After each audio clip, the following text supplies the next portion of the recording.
You are now listening to Wavy Sound.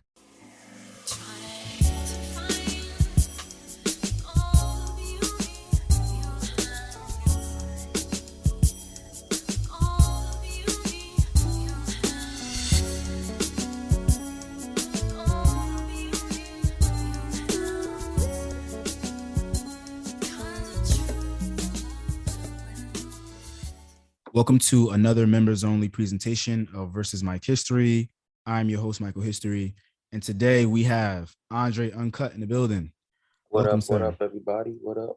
How you doing? Thank you for coming on to the show. I really appreciate you and appreciate the time you took to, come here and talk about your career a bit. Because Most definitely. wanted to get that to the audience and, just talk to you about it in general. So I want to go ahead and hop straight into it and have, first and foremost, let everybody know who you are, what you do. I'm Andre Uncut. I'm from Brooklyn, New York, born and raised. I do photography and videography at the same time, and I'm just a full, like, all-around creative, basically. Awesome. Thank you. Thank you. All right. So, Andre Uncut, where does the story start for you? Like, when did you first pick up a camera? What were the first images that inspired you? How far does the story go back? It really goes back to me watching music videos and like uh, my aunt. She would like introduce me to all these music videos like Backstreet Boys, even like BT, things like that. She was watching a lot of the pop culture at the Mm-hmm. time. It was even a point in kindergarten. I brought a show and tell videotape Okay. of music videos. Oh, dope, dope. Like I don't know what it was, some explicit ones like Genuine and stuff like that. But that's what I liked. That's what I was used to. So watching movies at the time too. I wanted to just do movies from the beginning of time. Then I got into music videos, and then I did photography eventually. But everything Okay. goes back to my childhood right there. Okay, cool. What were some early movies that inspired your work? Uh, Good question. I would have to say Warriors. Okay. Um, Spike Lee movies, of course, Crooklyn, Right, right. Straight Out of Brooklyn. That's another one too. New Mm-hmm. Jersey Drive, things like that, like things that I saw on TV, like Black Stars, Mm-hmm. especially like introduced me more to movies that I've never seen because that was the only station on TV at the time that played black movies. That was rare. Right. TNT, TBS wasn't doing that. Mm-hmm. So Black Stars, shout out to them, they was doing that. And, Word. Okay, so moving forward, tell me about the time around the first time you started to think about photography and how that journey led to you picking up actually picking up a camera. well, I was in high school at the time, and everybody was taking for like photography a lot, and I was into music videos at the time. But every time I see like people's photos, it was just like it was boring. There's no story to it. Mm-hmm. And this is before me even discovering like older photographers. But just at that moment, nobody was doing anything that I like to see. So I brought it upon myself to just emulate what I saw on music videos to pictures. Mm-hmm. So like old school, lighting and everything like that. And, you know, the glasses with the heart on the side, the Chloe glasses, just set all that up, that whole scene, and just bring it into one still moment. And that was that. Word. So I just And, ran with that. and you spoke about older photographers. Hmm. Who were the some of your earlier influences? Jamil GS, Eric Johnson, Jamel Shabazz, Baron Claiborne, Mark Baptiste. There's just so many names. Even Jonathan Mannion. Mm-hmm. There was so many that like I've watched during like looking at Vibe magazines back in the day, but I didn't know their name. Mm-hmm. I was young. I was just looking at pictures. Even Word Up magazine, I used to see those certain pictures too. And a lot of those old photographers are still doing what they're doing today, thankfully, and they're keeping that whole momentum going. Yeah. So your current style is very vintage. Um, And I'm curious to know if it started that way or if it kind of grew into that. Like I know you said you spoke on music videos being a very Mhm, large influence, but everybody doesn't always start kind of with the aesthetic mhm. that they want to get to. They kind of got to start at a different place Yeah, and work their way up. I was kind of going for like an artful approach at first, Hmm. like very like a lot of shapes and just weird stuff. And then like that was like a few months doing that, and then I started doing the old school stuff, Hmm. and I kind of ran with it because I just kept doing it. That's what I like to see, and I just know so many people, and I was just like picking all these heroes that I knew and Hmm. putting them into that time period. That's what I was doing. So it really started out from the beginning. Yeah, I just kept going with what I was, what I know at that time. Yeah. Word. Now, I'm curious because, we live in a very nostalgic era, Mm, right? So, but it hasn't always been like that. So, I'm sure that your work is much more appreciated than it was at the time that you mm. first started doing it. So, I'm kind of curious to know sort of the reaction that you got from people when you first started putting your work out. Like, were they confused about the direction you were taking or confused? A lot of people, uh, they loved it, but some, yeah, definitely didn't know. Mhm. I did do a transition at one point, and I didn't do the '90s that much. I did kind of like 1950s, 1970s, Mhm. and people weren't really feeling that, but I still loved it anyway, so I kept going. What was But the reason behind that? that's what I liked. Mhm. That was the whole thing. Like, I like nostalgic stuff. Just anything 20th century was a great time because it literally started what we live into, like live today, and like the entertainment we like Right. started from the 1900s. The music that we like started from 1900s. Mhm. So Yeah. if you really look at it now, 1990s is not 1990s, 1900s. Yeah. No, it's If you crazy. think about it, yeah, it's the last of that decade. I mean, that century. So, Right. so that was that. Yeah, it But was yeah, it's just people's reactions. I remember somebody seeing me at Afropunk and saying, "Oh, you need to bring back those lip syncing videos, like the music videos." mm, And I stopped for a reason because growth is growth. right. I started getting advanced into my work, like doing ad work and stuff now. Mhm. Just I'm so versatile at what I do. Is that I just mastered that form of that photography. You know? Do you think that you allow people to influence your work, especially now more so when you're getting booked for certain, you know, um like you said, ads and more professional shoots? Um, when it comes to those kind of type of works, it's like a second nature. Mhm. I don't really look at inspiration and stuff for that. I just do it in a way. But I'm still doing my type of work, the whole nostalgic thing. And I still look back at magazines as inspirations and books like Prince and everything like that. So yeah. And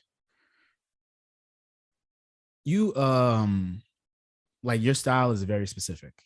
Yeah. So it's not hard to like pinpoint what an No, Andre Uncut photo or video looks like. it's to the point.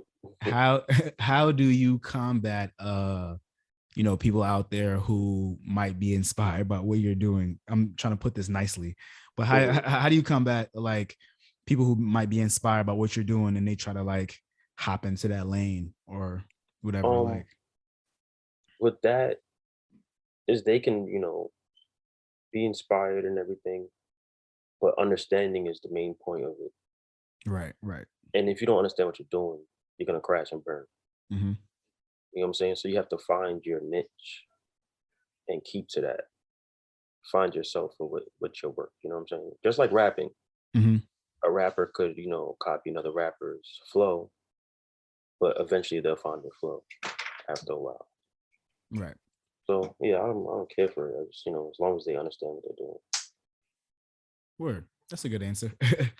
um, Now, being a photographer, you can pick whatever subject you want, and Mm, you choose to focus on people, models. yeah. Um, I feel like I don't really get to have this conversation a lot with photographers, but Mm, speak on your experience and sort of relationship building experiences with models, and like how those relationship goes, and how do you maintain and even establish new relationships with models. mhm. Most of them are my friends. Mhm. Most of them reach out to me too. I used to just like reach out to people at first, and now it's like they're reaching out to me. Mhm. But it's like people that I hang out with who are comfortable. That's the thing with me. I don't just shoot right away. Like, hey, let's shoot. Mhm. I have to hang out with you and stuff. Fill you out. See how you understand what I'm trying to do. You know what I'm Mhm. saying? That's the Right. main part too. Like, if you don't understand what's going on, the history of the '90s and how the woman dressed, and everything like that, then it can't work. How do you deal with difficult models on set, or like people who don't necessarily understand the vision? Like, do you move on, or do you try to like push the idea like, yo, trust me, this is gonna come out great? And yeah. I try my best Mhm. to to help out, but sometimes if you don't know, you just don't know. And sometimes it's a miss, sometimes it's a hit.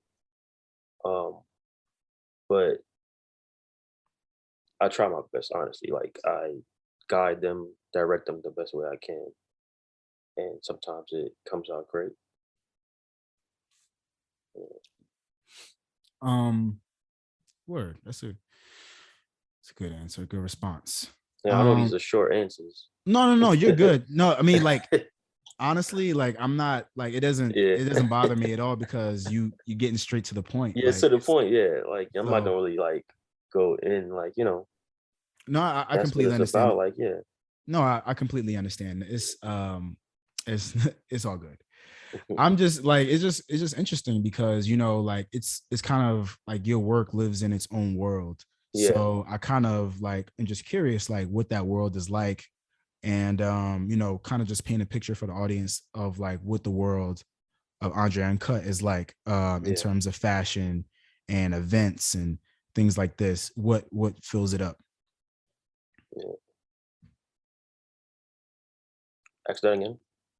Oh, I said, what like fills your world up? So like in terms of fashion and music and like different events like that, what are some things that you sort of indulge in and subscribe to, specifically to Mm, keep your inspiration up?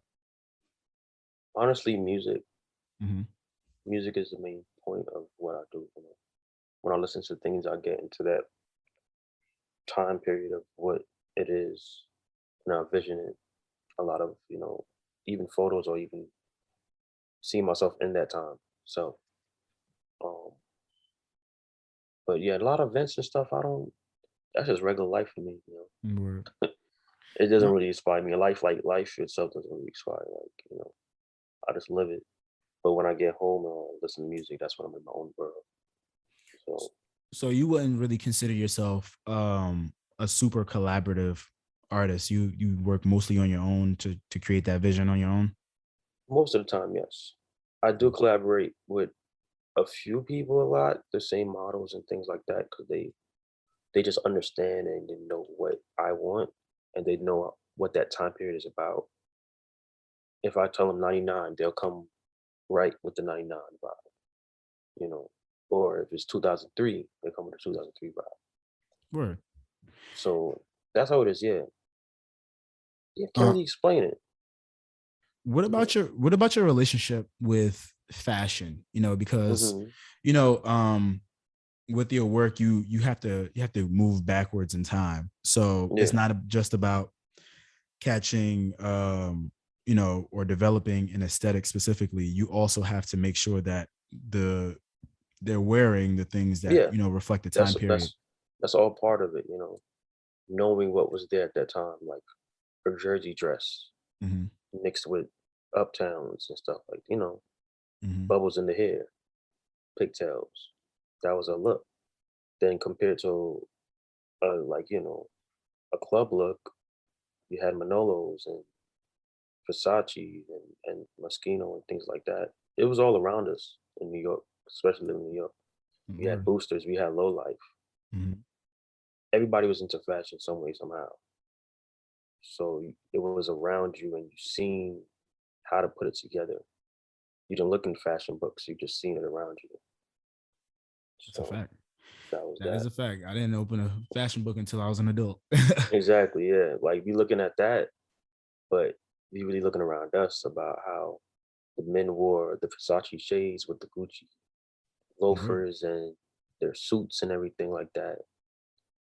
And the women, they were going crazy with the stuff they wore.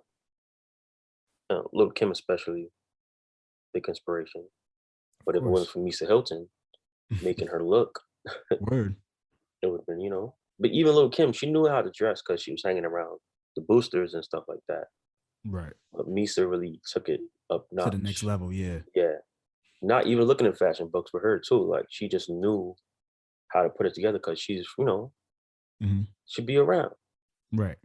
She sees the inspiration around. She is the inspiration. So that's how it was with that. Right. So let's get into some of your success, right? Mhm. Because you get into photography, then you develop a specific style, and that draws attention. I'm curious to know, when do you start seeing like big success?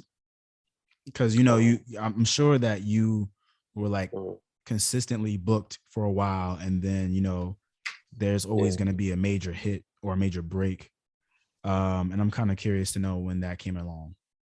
Um, it's a good question. Let me go back into memory real quick. Um, I think the success for me is when everybody started to know my name internationally. Mm, I was like, wow, that's crazy. You know, people from Brazil follow me a lot. London people knew me and all this type of stuff. And then, of course, the checks reflect too. right. Things got bigger. Things were, getting out of hand. But not gonna lie to you. So last year, that's when really things Oh wow. uh, went kind of crazy. Like this, I'm starting to get campaigns more and things like that. Like I'm in there. But Word. before that, I was trying to make people recognize that I could do those type of things, and they just took one chance. And me and my friends doing what we had to do now. So That's very dope. and Um, yeah, so you said that you said last year was when everything started coming together. hmm Um, and we've been living through sort of a great deal of bullshit. yeah, So pandemic. I'm curious to know how, or if at all, did the pandemic affect your creative process, or how that. It definitely did. Mhm. Shout out to unemployment. Um, Word. helped me a lot. Gave me a second chance at success in a way because I got my dream camera. I started Mm, hanging out with my best friends now, Waffle, Sola, Angelica, and um, things just happened. It's not something I like was looking to do. I just met these people. We just started hanging out.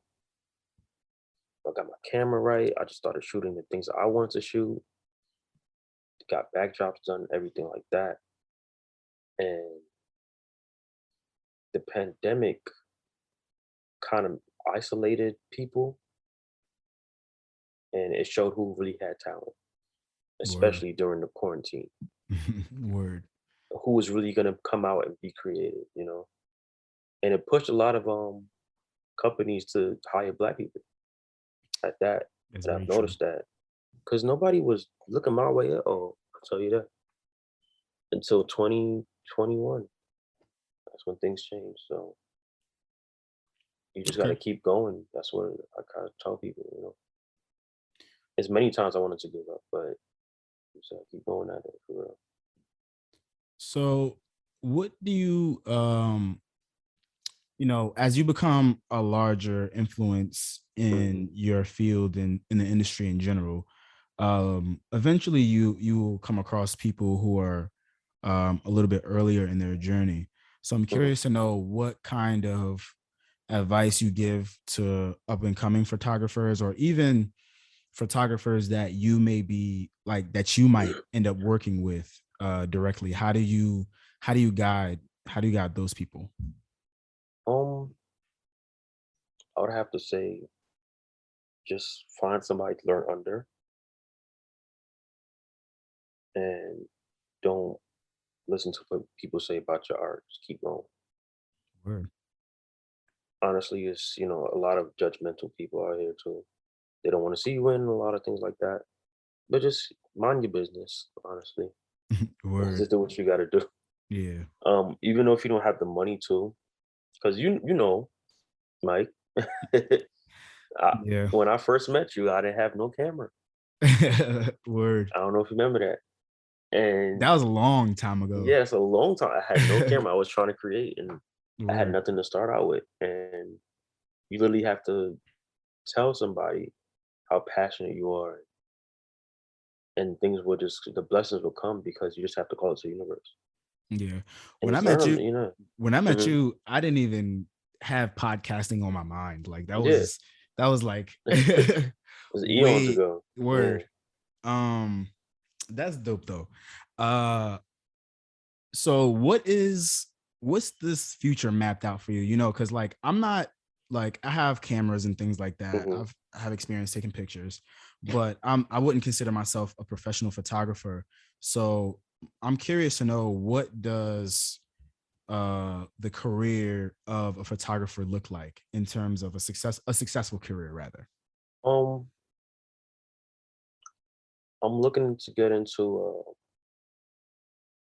You talking about for me or for anybody else? No, for you specifically. For me, oh yeah, yeah. I'm just looking to get into the art world right now, and also working with children. Gonna Word. do a book soon for children. Just more exhibits, honestly, and just tapping into the art world because that's where That's where the I money think is. my work. It's not even the money. I think my work is more on art form more than just regular photography in a way, Hmm. and that's what I'm trying to like show people what I can do. So it's gonna be a kind of a transition into that, but still doing commercial work at the same time. So Word. yeah, I'm just gonna just be outside. Yeah. Word. That's dope. That's it. I'm curious to know about the kids thing real quick. I just want to touch on that Mhm. because I'm very big on like kids of the future and things like that, Yeah. and creating for Hmm. younger demographics in general. So I'm curious to know how you came to that idea, or how you came up with that idea that you want to Um, work with. as a collector, Hmm. I collect a lot of Black history in a way, like magazines and T-shirts and contact sheets and all type of stuff. Like, Hmm. and a lot of people try to wipe out our history, Hmm. and I'm trying to stop that from happening. So I would try to just collect it and preserve it the best way I can, Absolutely. for in order for people to understand and to learn from that. So for the children, yeah, I'm definitely trying to work with them and show them what we came from. Because a lot of people in the schools are not even teaching Black history like that anymore, That's a fact. and we need I think them people to learn who they are. They don't know who they are anymore. Yeah, I think So people much will be distraction. surprised. People will be Yeah, surprised how much people aren't learning about Black history. the books are going off the shelves now. Hmm. They're getting rid of certain things, like you can't read certain books in school, Word. and there's so much history right there that they just trying to wipe out. And you would think the pandemic would change everything, it didn't. Right. Yeah. So, Um. Yeah. No. That's like this is all facts you're speaking. Um. I think that I think where I agree with what you said about your art being leaning more towards art. Your work leaning more towards being like an art form, because like when the aesthetic is so clean, and I could see your work like being in exhibits and exhibitions and things like that. And I think that that's a really dope direction for you to move towards. And um I just want you to speak finally for the last for our last point on any upcoming projects that people should be looking out for. So I have exhibits coming up. Something I've been working on since 2015. Mm-hmm.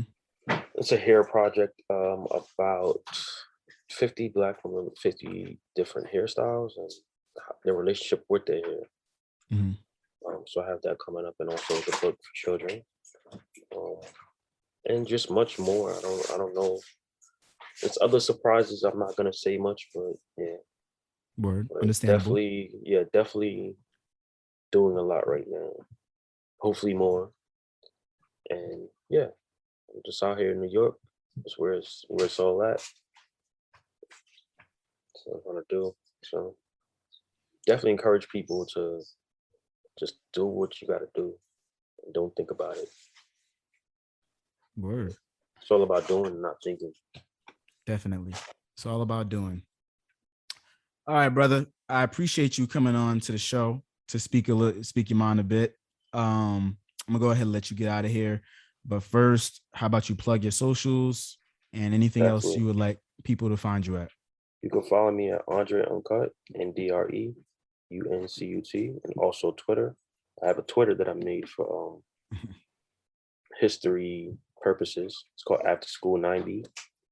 And it just focuses on Black people in New York or the nation itself and the culture. So definitely tap into that. And that's it. Yeah. Shout out to you for doing this podcast. Keeping it Thank you. going. Appreciate you. Definitely. And as always, guys, everything Versus Mike History related can be found at versusmikehistory.com. You guys can sign up for the members only subscription tier for $5 a month for an archive of interviews that I have. You can find the podcast on Twitter at VS Mike History, and on Instagram and the Fanbase app at Versus Mike History. And I will see you beautiful Black people at the next episode. Peace.